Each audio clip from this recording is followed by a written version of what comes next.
Olá, pessoal, boa noite, tudo bem? Eu sou a Raquel Moreira, faço parte aqui do time do VarStation e hoje vou estar aqui com vocês como host do nosso webinar. Falando um pouquinho sobre mim, sou uma mulher parda, tenho cabelo cacheado, estou usando óculos, também estou usando um lenço marrom e uma blusa que ela é listrada de preto e vermelho.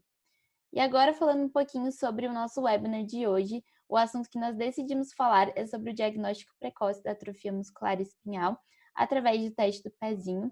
Não sei se todos aqui têm conhecimento, mas dia 8 de agosto é considerado o Dia Nacional da Pessoa com Atrofia Muscular Espinhal. É uma data que às vezes não é muito conhecida, né? E é por isso que a gente decidiu também trazer esse tema para falar sobre isso em um webinar, né? Quem vai estar com a gente hoje já está aqui, na realidade, a doutora Vanessa Romanelli Tavares. Ela é bióloga, pós-doutora em genética pela Universidade de São Paulo, possui 12 anos de experiência com pesquisa genética, sendo dedicada os últimos 4 a trabalhos relacionados com a atrofia muscular espinhal, identificação de causas e moduladores em outras doenças também neuromusculares, e atualmente ela presta assessoria científica para o Instituto Jô Clemente na área de pesquisa e inovação. Também é uma parceira nossa aqui do VarStation. Então, eu vou interromper aqui meu compartilhamento de tela e a doutora Vanessa já pode começar a aula. Lembrando que vocês podem, ao longo de toda essa apresentação, encaminharem as perguntas que vocês tiverem no nosso chat e nós vamos separar alguns minutos finais para poder responder essas dúvidas, né? Enquanto isso, vocês podem ir mandando e no final a gente responde. E é isso, mais uma vez, sejam bem-vindos. Boa tarde a todos. Obrigada, Raquel, pela apresentação. Eu vou compartilhar aqui minha tela com vocês. Boa tarde, quase boa noite, né, gente? Já estou perdida aqui no tempo. Bom, vocês conseguem ver minha tela? Sim, conseguimos. Bom, então, nem vou me apresentar, né? A Raquel já fez isso muito bem. Meu nome é Vanessa, então sou assessora científica no Instituto Jô Clemente, conhecido antigamente como a PAI de São Paulo. E eu vou falar um pouquinho para vocês sobre o diagnóstico precoce na atrofia muscular espinhal através do teste do pezinho. Então, esses são os meus conflitos de interesse. E dentro desse tema, eu quero trazer hoje para vocês, né, quais são as implicações da expansão do teste do pezinho no SUS, depois do sancionamento da Lei Federal 14.154, que foi agora, né, no ano de 2021, no contexto da atrofia muscular espinhal. A gente vai ver que tem várias outras doenças incluídas nessa expansão, mas o foco hoje é sobre a AMP 5Q. O que os serviços de referência em triagem neonatal precisarão adequar, né, para atender essa demanda? E o que a gente pode esperar do tratamento pré-sintomático dos pacientes com AMI 5Q? Então, eu gostaria primeiramente de contextualizar para vocês o que é a triagem neonatal, né? Porque eu tenho visto que muitas pessoas ou não sabem tudo que a triagem neonatal contempla, ou confundem, por exemplo, o teste do pezinho, que é um dos exames da triagem neonatal, com aquele carimbinho que as mães recebem na maternidade do bebê. O que, na verdade, o teste do pezinho é aquele exame que a gente faz coletando, então, uma gotinha do calcanhar do bebê para realizar uma série de triagens e investigações de doenças nesse recém-nascido. Então, para sanar essas dúvidas, né, contextualizando de forma bem geral e bem simplificada, a triagem neonatal ela nada mais é do que uma série de procedimentos médicos que tem por objetivo detectar doenças nesse recém-nascido que podem ter uma intervenção precoce e que com essa intervenção precoce a gente gera uma maior qualidade de vida para essas crianças e uma redução na morbimortalidade dessas crianças, o que é muito importante. Porque diversas dessas doenças, elas se não tratadas a tempo, elas podem evoluir com deficiência intelectual, atrasos no neurodesenvolvimento e uma série de outras complicações, tá? Então, a triagem neonatal, ela engloba o teste do pezinho. Deixa eu colocar um pointer aqui, acho que para vocês enxergarem melhor. Ela engloba o teste do pezinho, né, que eu acabei de explicar, então, que é aquela coleta de uma gotinha de sangue do calcanhar do bebê. Ela envolve o teste do olhinho, o teste da orelhinha, o teste da linguinha e o do coraçãozinho. Né? Então, cada um desses testes tem um procedimento médico diferente, com uma finalidade também diferente. A triagem neonatal no Brasil, né, o histórico dela começou lá em 1960, quando Gutierre ele identificou, né, ele realizou um teste simplificado para que fosse diagnosticada a hiperfenilalanemia. Em 1976, a triagem da fenilcetonúria começou a ser realizada no Brasil, seguindo então para o ano de 1980 com a inclusão da triagem do hipotireoidismo congênito, que foi primeiramente realizada então pelo Instituto João Clemente, antigamente conhecido como a PAI de São Paulo. Já em 1990, a triagem neonatal se tornou lei pelo SUS e incluiu a fenilcetonúria e o hipotireoidismo congênito. Mas só no ano de 2001 é que, de fato, a gente teve a implementação do Programa Nacional de Triagem Neonatal pelo Ministério da Saúde, que era não só a realização dos exames para a identificação dessas doenças, como também toda a definição de uma linha de cuidados específicos para o tratamento e acompanhamento desses pacientes. Então, essa é uma parte fundamental e super importante de um programa de triagem neonatal. Bom, falando especificamente da triagem neonatal no Brasil, né? A gente tem uma rede de coleta pelo SUS, com 24 mil pontos de coletas entre postos de saúde e maternidades. Temos 29 serviços de referência em triagem neonatal, sendo 3 deles no estado de São Paulo. Entre eles, o Instituto João Clemente, que atende 64% a 67% dos testes do pezinho no estado de São Paulo. Nós temos também, para contemplar todo esse programa, né, uma rede de médicos especialistas para as doenças triadas, uma equipe multidisciplinar que vai desde os cuidados de média e alta complexidade e, obviamente, os laboratórios que vão realizar todos esses exames da triagem. E agora eu vou me especificar principalmente no teste do pezinho. Bom, falando até um pouquinho, né, do instituto onde eu trabalho, até porque a gente percebe que o Instituto João Clemente, né, ele é muito conhecido e muito solidificado pela atuação com relação às deficiências intelectuais, a síndrome de Down. Mas pouca gente sabe que ele foi um dos pioneiros, na verdade ele foi o pioneiro no teste do pezinho no Brasil, né? Então, no ano de 2020, a gente tem aqui mostrando que ele fez mais de 2 milhões de exames, né, em termos de produtividade, e atendeu mais de 300 mil crianças na triagem neonatal, né, sendo o maior do Brasil em volume de exames. É um serviço de referência em triagem neonatal reconhecido pelo Ministério da Saúde, e ele tem uma parte super importante, que é a questão da busca ativa humanizada. O que é isso, né? Quando uma criança é identificada como positiva para uma determinada doença, naquele exame de triagem neonatal, esse paciente ele tem que ser reconvocado ativamente pela equipe para que ele vá de novo ao centro ou posto de coleta, realizar um exame confirmatório e ser encaminhado para os cuidados de consulta médica e de tratamento de acordo com o protocolo para aquela doença. Então, esse é um ponto super importante. Então, eu queria trazer aqui esse ponto aqui sobre o Instituto João Clemente para vocês conhecerem um pouquinho mais da instituição.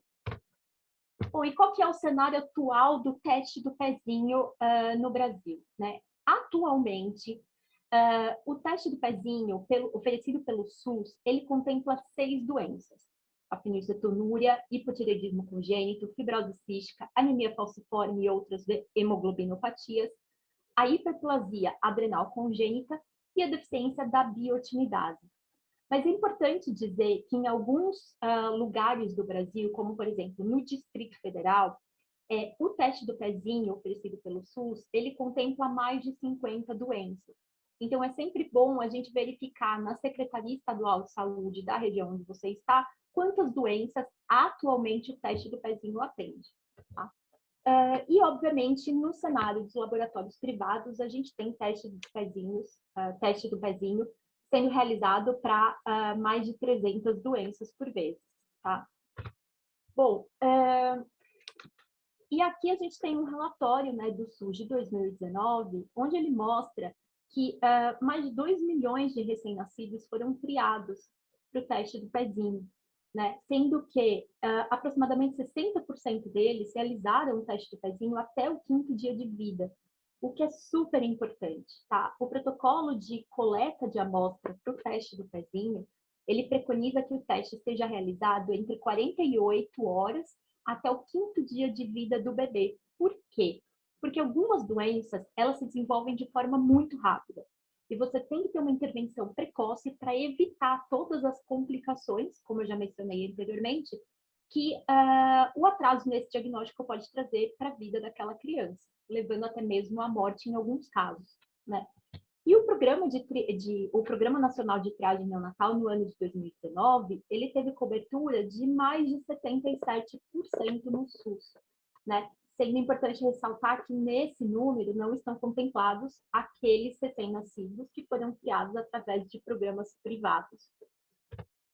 Bom, só que o que muda agora, né?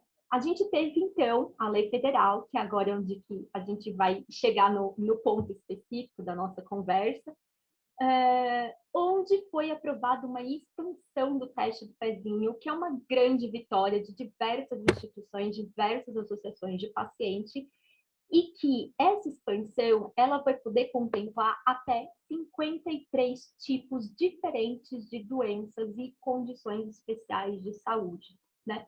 Como que isso vai ser realizado?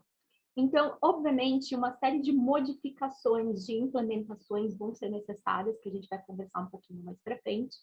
E por conta disso, essa expansão ela vai ser feita de forma escalonada. Então, aqui a gente tem as fases de expansão da ampliação do teste do pezinho, contempladas por essa lei federal, onde na primeira etapa continuam a ser realizadas as 6 doenças já atualmente incluídas no teste do pezinho, e vão entrar ainda outras doenças relacionadas ao excesso de fenilalanina e hemoglobinopatias, mais a toxoplasmose congênita. Na segunda etapa, nós teremos o acréscimo das galactosemias, aminoácidopatias, distúrbios do ciclo da ureia e distúrbios da beta-oxidação dos ácidos graxos. Na terceira etapa, nós vamos ter a implementação de doenças lisossômicas. Na quarta etapa, de imunodeficiências primárias, como é o caso, por exemplo, da SCID. E na quinta etapa, a atrofia muscular espinhal 5Q, que é o foco de toda a nossa conversa de hoje, e é sobre ela que eu vou falar agora. Bom, então o que é a atrofia muscular espinhal? E vocês já vão entender por que ela é chamada de 5Q, né? A atrofia muscular espinhal, ela é uma doença neurodegenerativa, tá? Porque ela comete os neurônios motores localizados no corno anterior da medula espinhal. Então, a gente tem aqui até um desenho de representação para quem não está muito familiarizado com essa anatomia. Mas então a gente tem aqui a medula espinhal e dela saem neurônios motores nesse corno anterior que vão se ligar então aos músculos, realizando todos os movimentos do nosso corpo, né? Com a perda desses neurônios motores, o paciente evolui para uma fraqueza e atrofia muscular importantes que podem, inclusive, afetar a questão respiratória nos casos mais graves, onde esse paciente vai ter, por exemplo, uma deficiência ventilatória e ele pode ir ao óbito por conta disso, tá? Ela é uma causa genética líder de morte infantil e ela tem uma incidência caracterizada entre 1 a 6 mil ou 1 a cada 11.800 nascidos vivos, tá? Ela é uma doença, portanto, rara, e essa diferença de incidência ela tem sido vista em estudos de diversas populações, tá?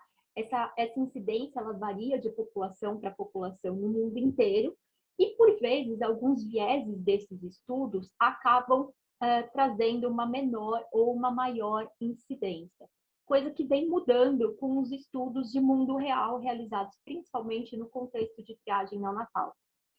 A prevalência dela é mais baixa por conta, principalmente, de uma alta incidência de mortalidade precoce dos casos, principalmente da AME tipo 1, que eu vou mostrar um pouquinho agora para vocês. Então, quais são os tipos de AME? A doença ela se apresenta de diversas formas, tá? Ela pode ser classificada dessa maneira, como eu coloquei, mais comumente classificada do tipo 0 ao tipo 4, ou de acordo com pacientes que sentam, que não sentam e que andam, tá? Eu vou me ater hoje a mostrar para vocês essa classificação dos tipos de 0 a 4. Então, o tipo 0, ele é um tipo pré-natal, onde a gente já observa a diminuição, por exemplo, de movimentos fetais nessa criança, e a criança, infelizmente, ela vem ao óbito logo nos primeiros dias de vida. Nós temos a AME tipo 1, né, que representa aproximadamente 60% das crianças com AME, das pessoas com AME de forma geral. Ela tem uma idade de início até os 6 meses de idade, e é uma criança que ela consegue sentar com apoio, mas ela não desenvolve outros marcos motores, e essa criança também evolui para deficiências ventilatórias, deficiências de deglutição, precisando então de ventilação, suporte de ventilação não invasiva, e também auxílio para alimentação, como por exemplo as gastrostomias. Um paciente com AME tipo 2, ele representa mais ou menos 26% dos casos. É um paciente que desenvolve os sintomas entre 7 e 18 meses de vida. Ele consegue sentar sem apoio, mas ele não consegue atingir a marcha independente, nem com ajuda, tá? E nós temos o AME tipo 3, que representa, então, mais ou menos 13% dessa população. Ela apresenta os sinais depois dos 18 meses e é um paciente que consegue ficar em pé, caminha de forma independente, mas pode evoluir para perda de marcha conforme o avançar da idade, tá? E nós temos, por último, então, o AME tipo 4, que se desenvolve na segunda ou terceira década de vida e tem, então, um desenvolvimento típico, né, desenvolvimento normal dos marcos motores. Bom, e por que a AME acontece, né? Por que aparecem todos esses sintomas? Então, há uma deleção, né, em homozigose, ou seja, nos 2 alelos do gene SMN1, onde é super interessante a gente notar que nos seres humanos, a região que compreende o SMN1, né, que está localizada no cromossomo 5, braço longo, por isso que ela é chamada de 5q, ela sofreu uma duplicação com a evolução, dando origem, então, a um gene que muitos chamam de gene backup, e eu costumo chamar de um gene irmãozinho quase idêntico do SMN1, que é o SMN2, tá? O gene SMN1 e o SMN2, eles se diferenciam somente por 5 bases, 5 nucleotídeos, sendo o mais importante deles, esse nucleotídeo localizado no exon 7. Então, só recapitulando, o gene causador da AME é o gene SMN1. E agora a gente vai entender por que eu estou falando do SMN2, tá? Bom, numa pessoa que não tem a AME, você tem, então, o gene SMN2 sendo traduzido para 100% de proteína de sobrevivência do neurônio motor, proteína SMN, funcional. Enquanto que o gene irmãozinho, né, o gene backup do SMN2, ele, por conta dessa variação desse nucleotídeo no exon 7, ele produz aproximadamente somente 10, alguns dizem 20% de proteína SMN funcional. Então, para uma pessoa que não tem nenhuma alteração no SMN1, ok, o SMN2 produzir só 10% de proteína normal. Mas, quando a gente tem um caso de AME, onde a pessoa perde a proteína SMN1 funcional, ela tem então uma perda de função desse gene, o SMN2 ele vai produzir baixos níveis de proteína funcional, de 10 a 40%, o que não é suficiente para impedir que a AME aconteça, tá? E muitas das terapias farmacológicas hoje vistas para a AME, elas atuam justamente em cima desse gene, que é para estimular a produção de proteína normal, proteína funcionante, a partir desse gene, quando da ausência do SMN1. Bom, e por que o SMN2 é tão importante, né? Ele está relacionado à gravidade do quadro, tá? Então, aqui a gente tem um dos estudos mais completos, né, que é de Kalush, de 2018, onde ele verificou, então, a correlação do número de cópias de SMN2, que é o principal modificador fenotípico para essa doença.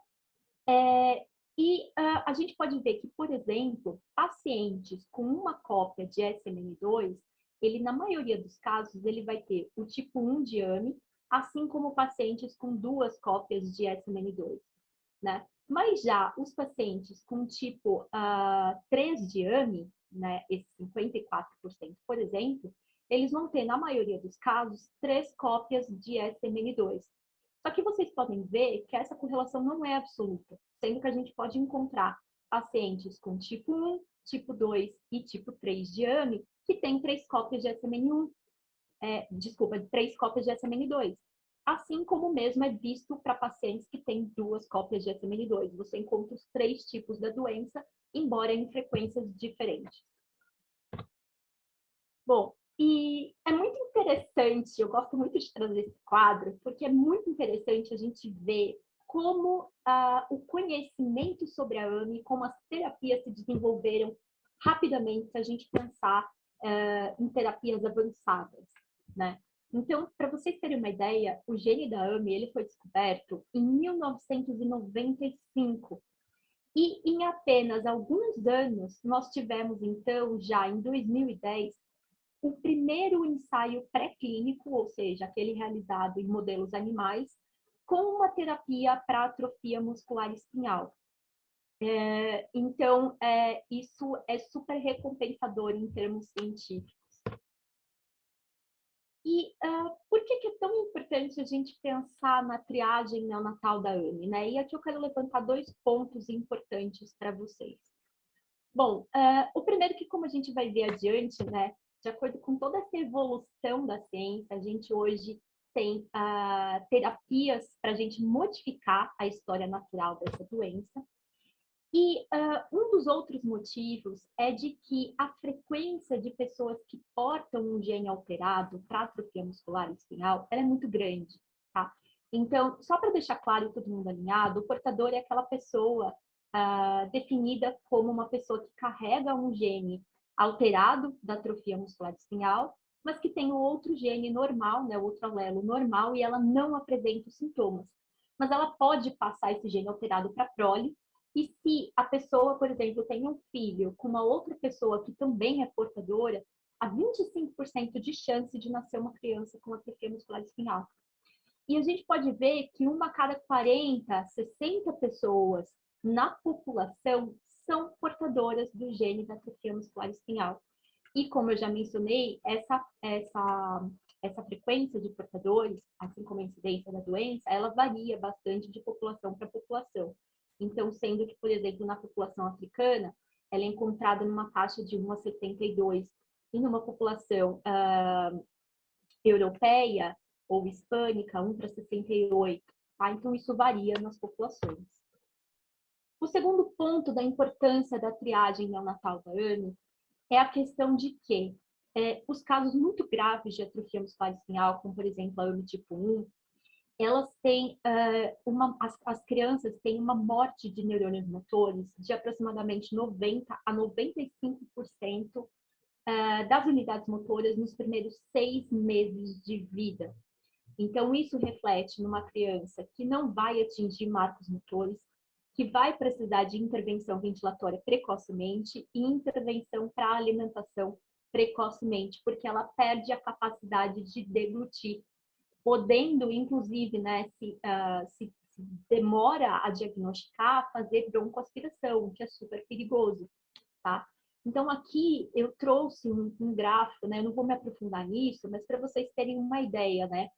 Esse daqui é um gráfico que ele mostra a evolução, né, da morte, da necessidade de ventilação desses pacientes, ou de morte nesses pacientes, entre os anos de 1980 e 1994, aqui caracterizados por essa linha contínua, e dos anos de 1995 a 2006, caracterizados então por essa linha achurada, tá? E a gente vê realmente que essas crianças, com o passar dos meses, elas evoluem então para um quadro bastante grave, se nenhuma intervenção é feita. E mesmo nos casos de intervenções multidisciplinares, que têm melhorado todo o prognóstico dessas crianças, é importante dizer isso, elas ainda assim evoluem para complicações graves se não forem realizadas, por exemplo, as intervenções farmacológicas que nós temos hoje em dia, que eu também vou mostrar para vocês. Então, com a triagem neonatal, essa triagem precoce da atrofia muscular espinhal, a gente consegue intervir precocemente com condutas multidisciplinares que envolvem fisioterapia motora e respiratória, suporte ortopédico, nutricional, gastrointestinal, fonoaudiológico, psicossocial e educacional para essas crianças, para uma melhor qualidade de vida. E nós temos, então, essas intervenções farmacológicas e também a possibilidade de realizar o aconselhamento genético para essas famílias e também futuramente para essa criança. Bom, e quais são as abordagens farmacológicas que nós temos hoje, né? E aí eu não vou falar aqui nesse slide especificamente só sobre as intervenções farmacológicas aprovadas, mas também aquelas em estudo, tá? Então, a gente tem, por exemplo, oligonucleotídeos antissenso e moléculas pequenas, né, que vão atuar justamente naquele gene que eu mostrei para vocês, no SMN2, estimulando, então, a transcrição dele com a inserção do exon 7 para que sejam produzidos maiores níveis funcionais da proteína SMN. Nós temos também proteínas que têm por objetivo incluir uma cópia normal do gene SMN1 no corpo, né, através de adenovírus associados. Nós temos moléculas, então, que vão atuar na cascata downstream ao gene SMN1, né, que também pode fornecer o resgate daquelas funções, daquele desenvolvimento típico daquela criança. E moléculas neuroprotectivas, mas aqui desconsiderem o nome dessa molécula aqui, que isso não está mais atualizado, tá? Me perdoem que passou esse detalhe no slide. Então, nós temos moléculas, inclusive, que vão atuar diretamente no músculo, né, que são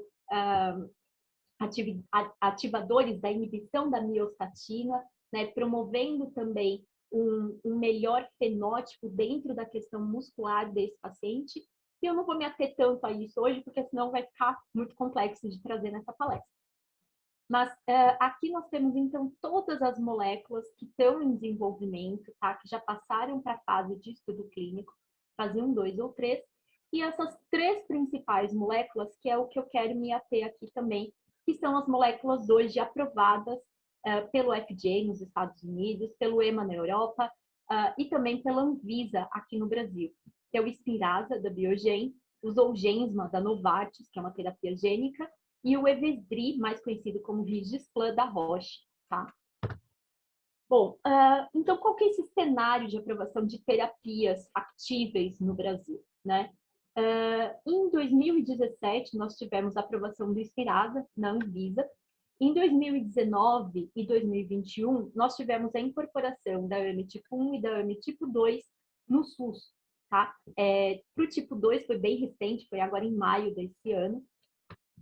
Sendo que o Zolgensma, ele teve a aprovação da Anvisa no ano de 2000 e o Evrysdi, começar a falar Rigisplan, ele teve a aprovação da Anvisa no ano de 2020. E tudo isso abre, sim, as portas para que a gente, de fato, comece a pensar na triagem da AME 5Q no cenário internacional e no cenário do Brasil. Porque sem tratamento, a gente não pode fazer um diagnóstico precoce dessas crianças. A gente tem que fornecer toda uma linha de cuidado para essas crianças que vão ser diagnosticadas. Tá? E o que a gente tem em termos de pilotos mundiais da triagem neonatal da AME 5Q? Né? Se a gente procurar na literatura, por exemplo, entre os anos de 2001 e 2016, nós temos pelo menos, tá? Eu não fiz o levantamento de todos para fazer aqui para vocês, mas nós temos pelo menos 18 publicações que já avaliavam algum tipo de teste, alguma metodologia que fosse possível de ser aplicada em larga escala para atrofia muscular espinhal. E por que isso é tão importante? Porque o diagnóstico padrão ouro hoje da atrofia muscular espinhal, ele é feito pelo MLPA, que é uma tecnologia de alto custo e bastante sensível falando em termos, na verdade, de detalhes metodológicos que têm que ser observados para que o exame seja realizado com boa acurácia, tá?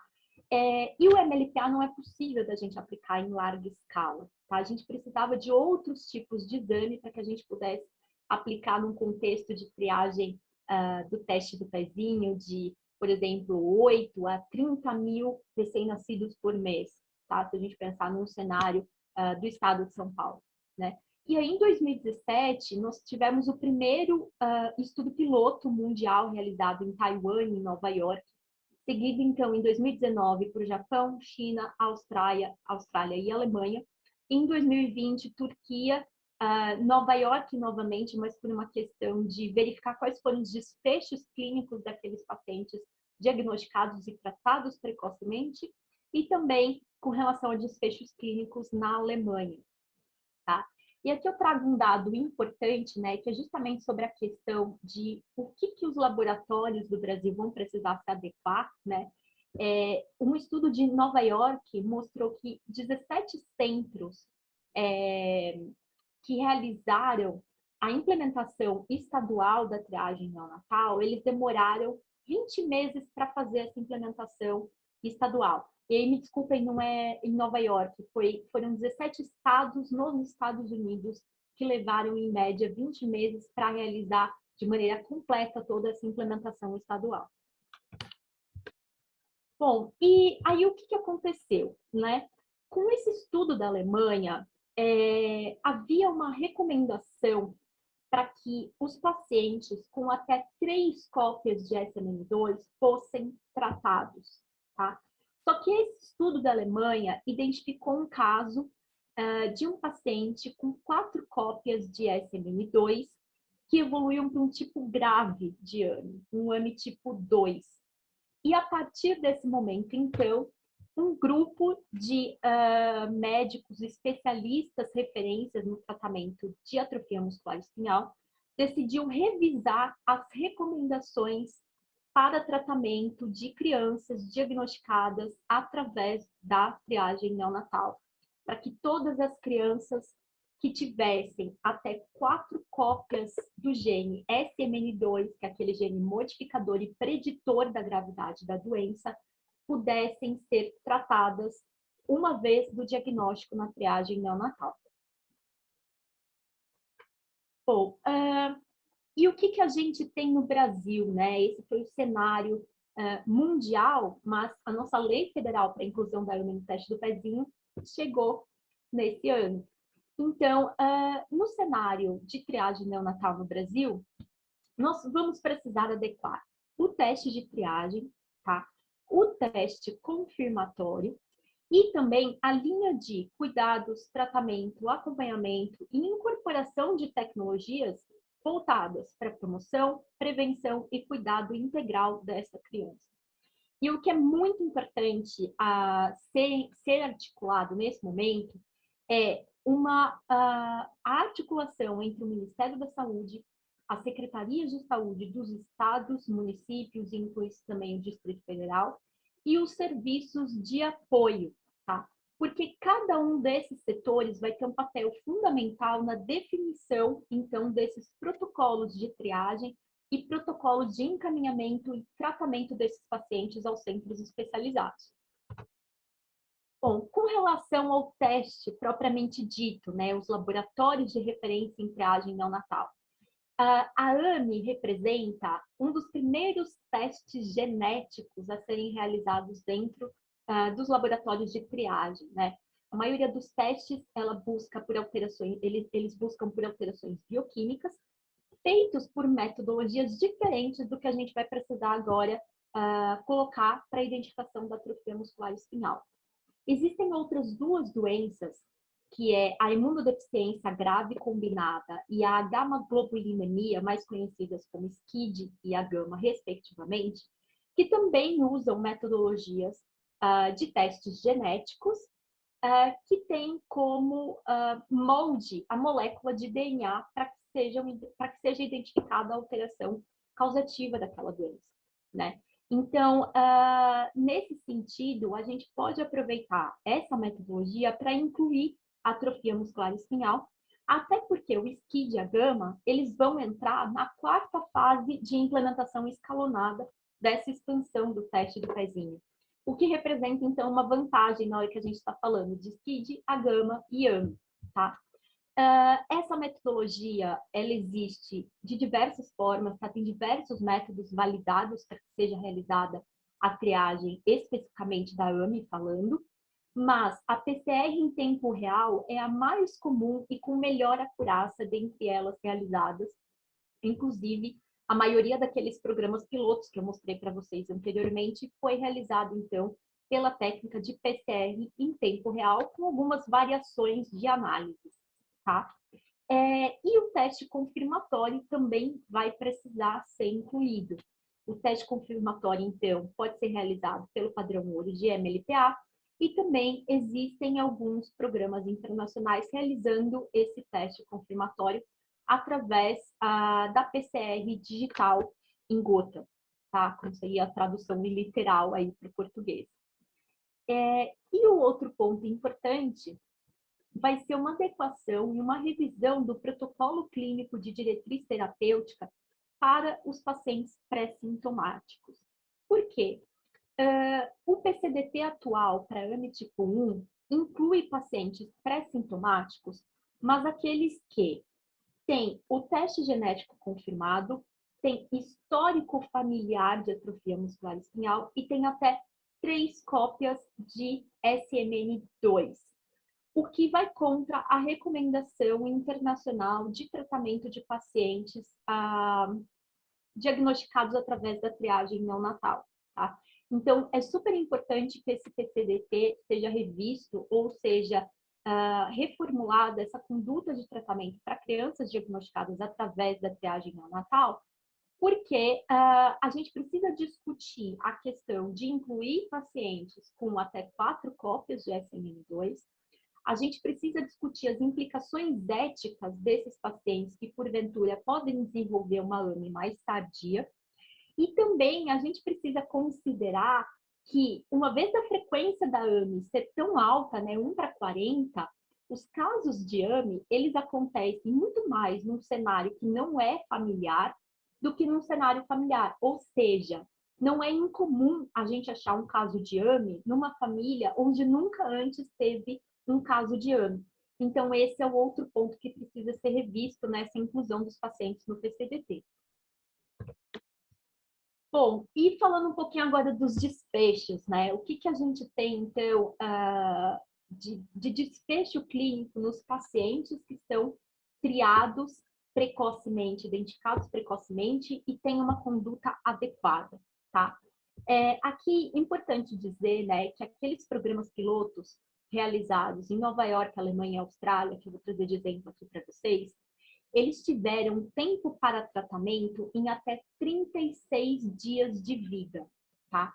O que é um tempo super bom. Então, o ideal é que a gente consiga também implementar essa triagem com diagnóstico precoce em até um mês, 36 dias de vida, porque, como já disse muito bem esse trabalho aqui de Govoni e colaboradores, tempo é neurônio motor, né? Então, os neurônios motores são degenerados conforme o passar do tempo. Isso pode ser muito grave nos tipos de AMI1, tá?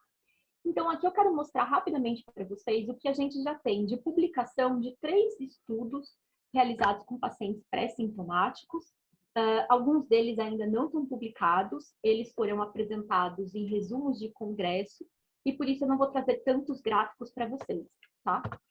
Bom, falando primeiramente, então, do estudo Nurture, que é do Spinraza, também conhecido como nusinersen, né, que é uma terapia farmacológica da empresa farmacêutica Biogen, né? Esse estudo, ele foi realizado em 25 recém-nascidos, com menos de 6 semanas de vida, que foram tratados pré-sintomaticamente, e todos os pacientes incluídos no estudo têm 2 ou 3 cópias de SMN2, o que é importante ser considerado por conta do prognóstico e dos desfechos clínicos atingidos por esses pacientes, né? Então, na análise que foi publicada por um estudo de DeVivo em 2019, esses pacientes, eles tinham um acompanhamento de até 2,9 anos e 100% deles estavam vivos, né? Lembrando que crianças com AMI tipo 1 sem intervenção nenhuma, né, até digo de terapias multidisciplinares, elas vão ao óbito antes dos 2 anos de idade. E nesse estudo também nenhum paciente dependia de ventilação permanente, né? E aqui a gente pode ver, então, um gráfico separado, então, desse lado, por pacientes com 2 cópias de SMN2 e aqui pacientes com 3 cópias de SMN2, que 100% deles atingiram um marco motor de sentar independentemente. E aqui, 88% atingiram um marco motor de andar independentemente, tá? Falando, então, agora rapidamente do estudo SPRINT, que é o estudo do Zolgensma, ele foi realizado, então, é um estudo de fase 3, tá? Pacientes pré-sintomáticos com menos do que 6 meses de vida. Aqui tem um erro, desculpa, 2 a 3 cópias de SMN2. E esse estudo foi um estudo publicado, então, na verdade, apresentado ano passado no World Muscle Society. Então, eles avaliaram os pacientes até 18,8 meses de vida, com um tempo de 18,4 ou 18,9 meses de acompanhamento. Esse ou aqui é porque a apresentação dos resultados foi separada em número de cópias de SMN2 de 2 ou de 3, tá? 100% dos pacientes, independente do número de cópias, estavam vivos nesse período de avaliação. Nenhum deles precisava de suporte de ventilação e 100% deles realizava alimentação oral. Com relação aos pacientes com 2 cópias de SMN2, a gente observa que 79% deles eram capazes de sentar por mais do que por até 30 segundos, né? Pelo menos 30 segundos, e 28,5% foram capazes de andar, né? Já com pacientes de 3 cópias de SMN2, 86% sentaram, 53% foram capazes de ficar em pé e 40% foram capazes de andar. E aqui eu coloquei esse asterisco para fazer uma ressalva de que os pacientes que não atingiram os marcos motores na etapa de avaliação desses dados são pacientes que tinham menos do que 1 ano e meio de vida, então que ainda é possível de desenvolver esses marcos motores. Eles estão dentro daquela faixa de desenvolvimento típico dos marcos motores, é isso que eu quero dizer. E, por último, mostrar para vocês, então, o estudo Rainbow Fish, que é do Evesdri, mais conhecido como Rigisplan, também realizado em pacientes pré-sintomáticos de até 6 semanas de vida, com 2 cópias ou mais de SMN2, tá? Esse paciente, ele ainda está recrutando, aqui são dados para 12 pacientes, mas ele tem por objetivo recrutar até 25 pacientes, tá?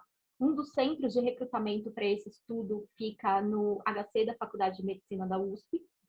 E os dados apresentados no último congresso, agora de 2021, do CUR-SMA, foram de até 12,1 meses de tratamento. E eles mostraram, então, que pacientes tratados por pelo menos 12 meses, eles atingiram 100% de controle de cabeça, capacidade de sentar, rolar e engatinhar, que são marcos motores que não são atingidos por pacientes, principalmente de AME tipo 1. Então, é super importante esse marco aqui. E 80% deles foram capazes de sentar e andar sem suporte. Então, diante de tudo isso, a gente vê que os 3 estudos, eles mostram dados com uma boa eficácia, na verdade, uma excelente eficácia frente aos marcos motores atingidos por um paciente não tratado, né? Mostrando, então, que essas moléculas, esses tratamentos, eles são capazes de modificar a evolução natural da doença, o que é um ponto fundamental na hora da gente incorporar um novo teste dentro de um programa de triagem neonatal.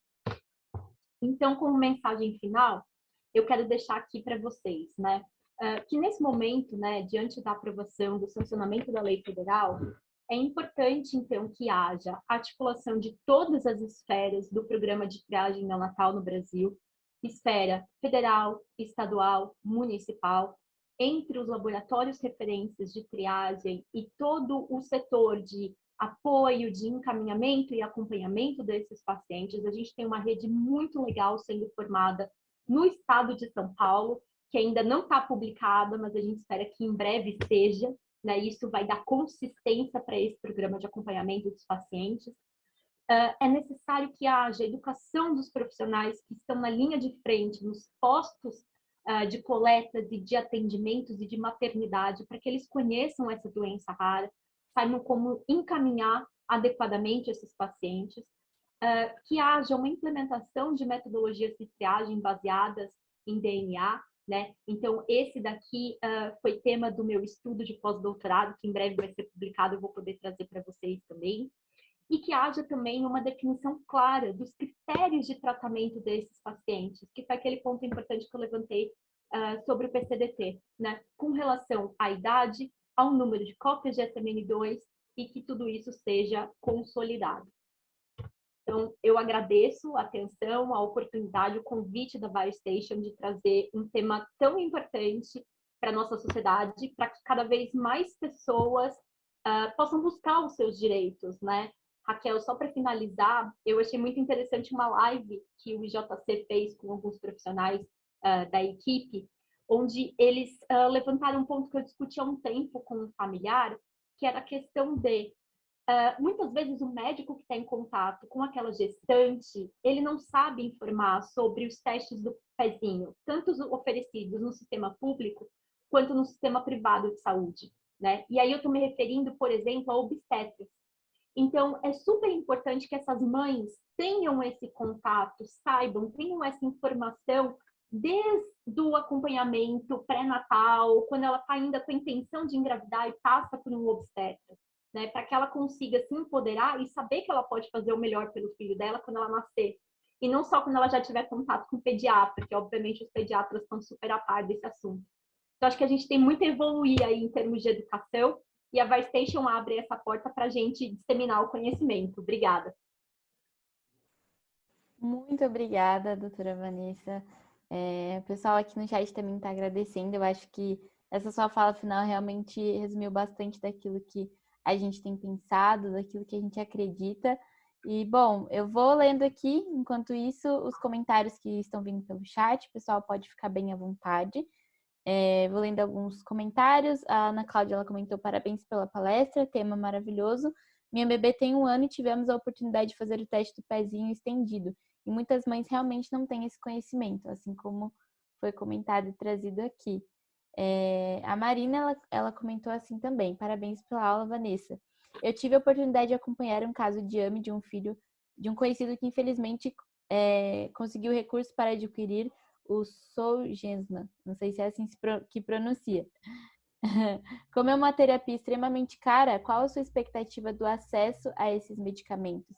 E o que você acha que com o tempo, né, os custos atrelados às tecnologias de diagnóstico e tratamento diminuirão e se isso vai proporcionar um acesso mais fácil a essas tecnologias?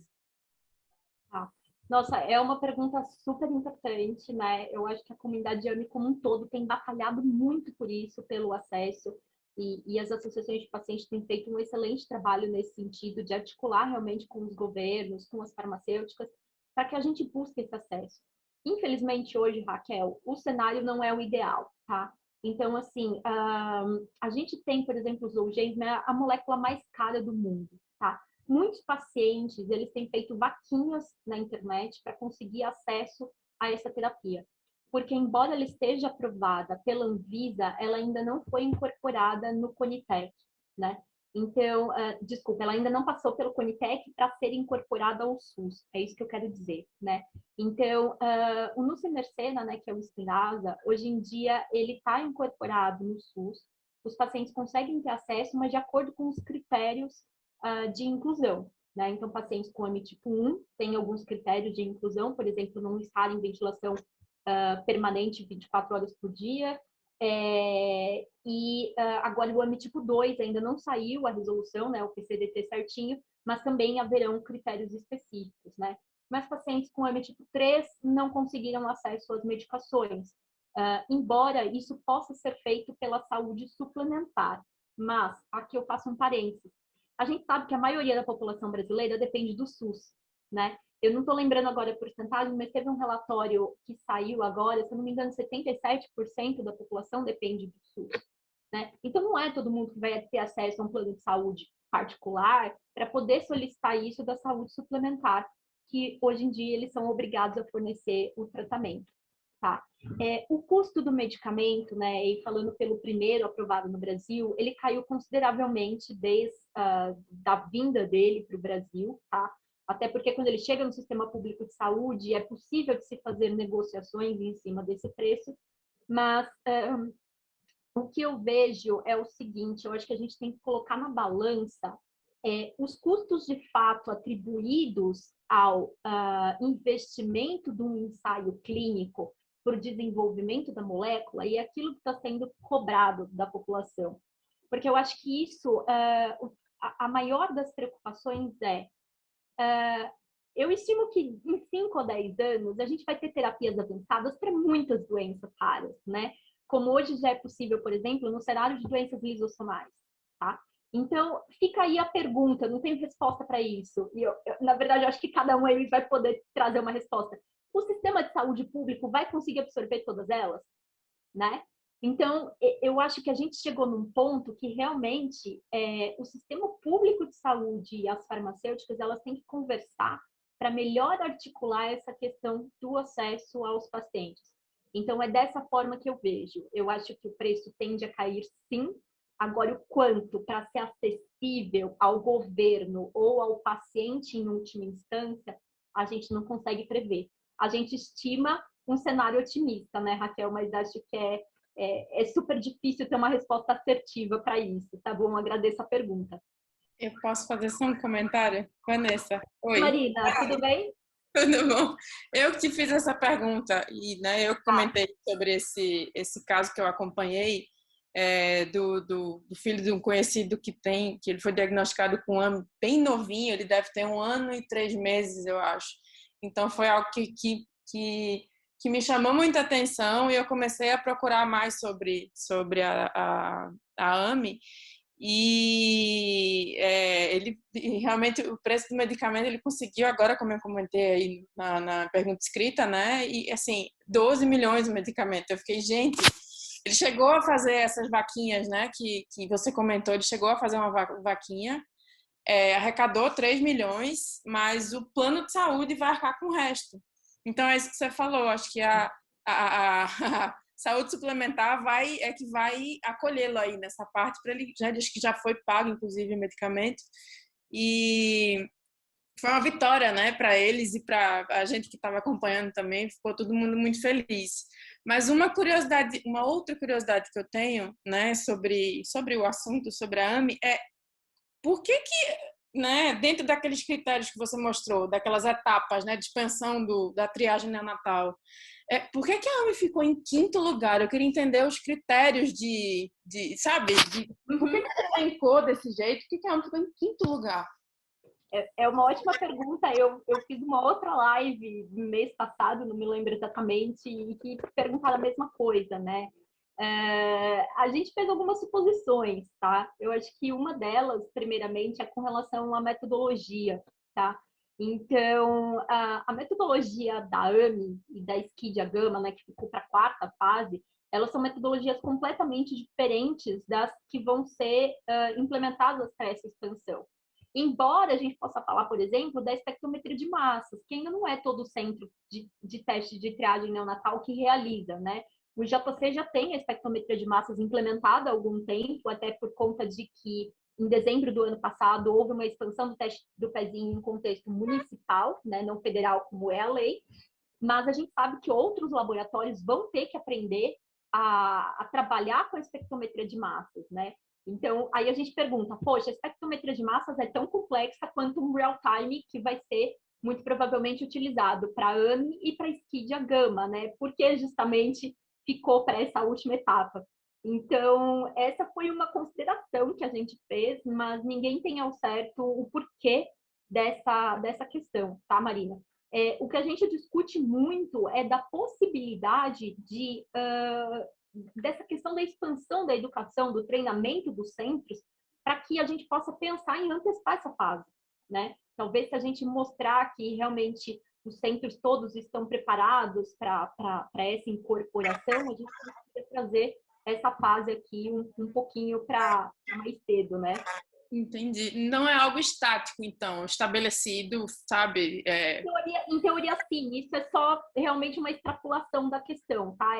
As datas para esse escalonamento, até onde eu achei, até onde eu, né, procurei antes de vir aqui, elas ainda não foram definidas. Elas serão definidas pelo Ministério da Saúde. Quais serão os prazos de implementação de cada fase, tá?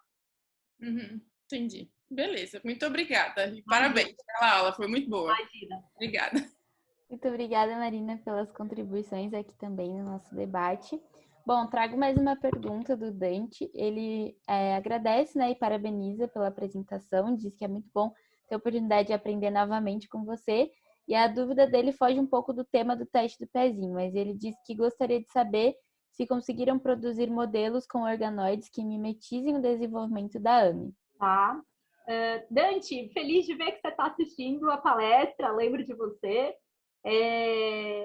Olha, eu sei um pouco, eu acho que você está querendo dizer mais com relação às células ou aqueles organinatypes, seria isso? Se você quiser até comentar aqui ao vivo, você pode ligar seu som.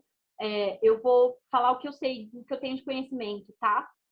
Eu tenho conhecimento de células que eu tenho conhecimento de modelos que mimetizem a AME com relação a camundongos, porcos e também células pluripotente induzidas, tá? Com relação aos modelos animais, aí foge um pouco da tua pergunta, tá? Mas vou dizer o que eu tenho de conhecimento. O que acontece é que como a duplicação, né, a duplicação da região onde está o SMN1, ela aconteceu só em humanos, gerando o SMN2, nesses modelos animais, quando você tem a deleção do SMN1, não é compatível com a vida, tá?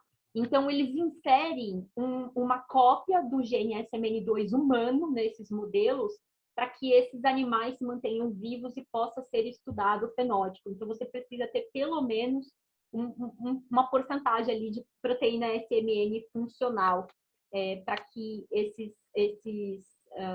organismos se desenvolvam.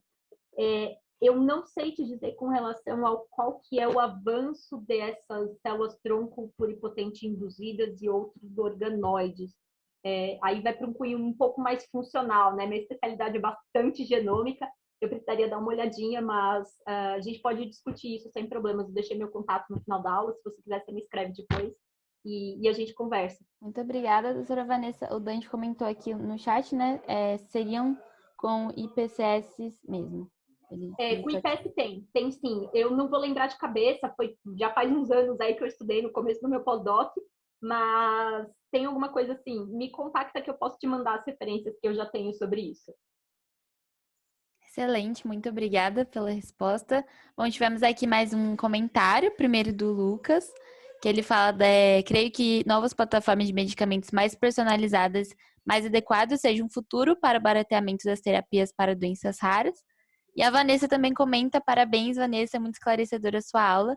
Será um grande desafio a implantação de AME na triagem neonatal ampliada no Brasil, priorizando toda a linha de cuidado. Obrigada, pessoal, pelas contribuições de vocês. E mais uma vez gostaria de agradecer, nós chegamos agora ao fim, né, do nosso evento, do nosso webinar. E eu gostaria muito de agradecer a presença de todos vocês que ficaram com a gente até o final. E muito obrigada mais uma vez, doutora Vanessa, pela excelente apresentação, didática, muito completa. A gente ficou muito feliz que você aceitou o convite de estar com a gente. Muito obrigada. Imagina, agradeço e quero aproveitar e agradecer toda a equipe do IJC, né, o meu gestor e a coordenadora do laboratório de triagem, porque são pessoas com as quais eu tenho aprendido muito, né, e eu acho que juntos, com uma boa equipe, a gente vai conseguir implementar tudo isso, vencer todos os desafios da expansão do teste do pezinho no Brasil. Obrigada, Raquel. Muito obrigada, doutora Vanessa. Tchau, tchau, pessoal. Até a próxima. Tchau, tchau. Tchau, tchau.